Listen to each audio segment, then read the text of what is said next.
Today, we are going to dive into something pretty profound from A.E. Mander's classic work on logic, clearer thinking. We're going to tackle one of the biggest and honestly one of the most frustrating reasons our conversations just completely fall apart before they even get started.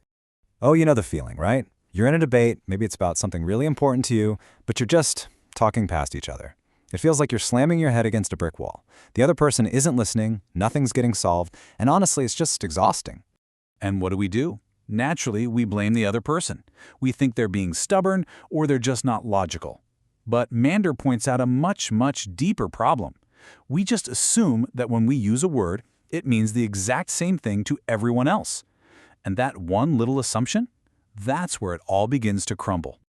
Okay, to really see this in action, Mander gives us the perfect example. Get this, the word homely. In England, if you call someone homely, that's a compliment. It means they're pleasant, warm, a good person to build a home with. But in America, well, it means plain, unattractive, maybe even ugly.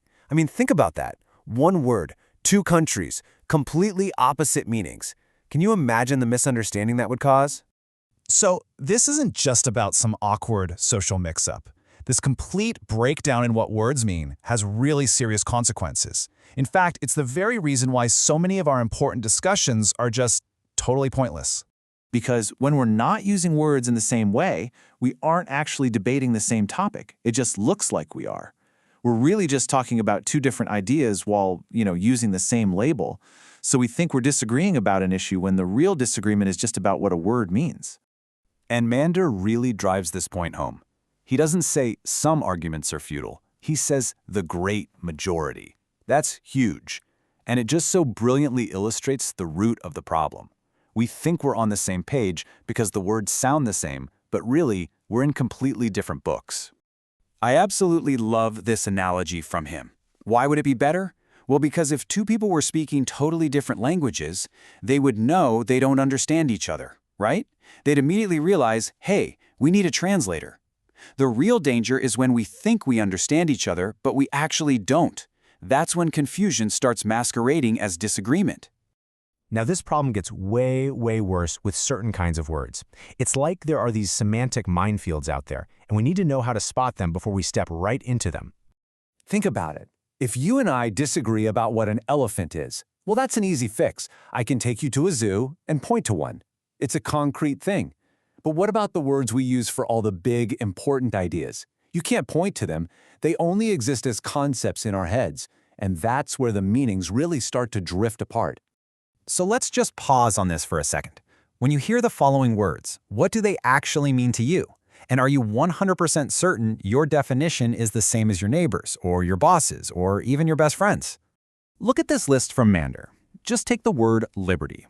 For one person, that might mean freedom from government getting involved in their life. But for someone else, it might mean the freedom that comes from government support, like healthcare or education. Both people are arguing with all their heart for liberty, but they're fighting for two totally different things. And the exact same problem applies to every single word on this list. Okay, so we've diagnosed the problem. It feels huge, right? It's everywhere. But here's the really good news. Mander gives us a solution that is just so simple, yet so incredibly powerful. This right here, this is the goal. It's not about winning or being smarter. It's just about building a shared foundation of understanding first. Before you build a house, you have to agree on the blueprints. Well, before you can have a real conversation, you have to agree on what the words mean. And the method is unbelievably straightforward. The next time you feel that friction, that feeling of talking in circles, just pause. Stop trying to make your point for 1 second, and instead just focus on making sure you're both working from the same dictionary. This is it. This is the key that unlocks the whole thing. It's not some complicated debate technique. It's a single, simple phrase that can turn a dead-end argument into a genuine discussion. That's the question. That's the whole thing.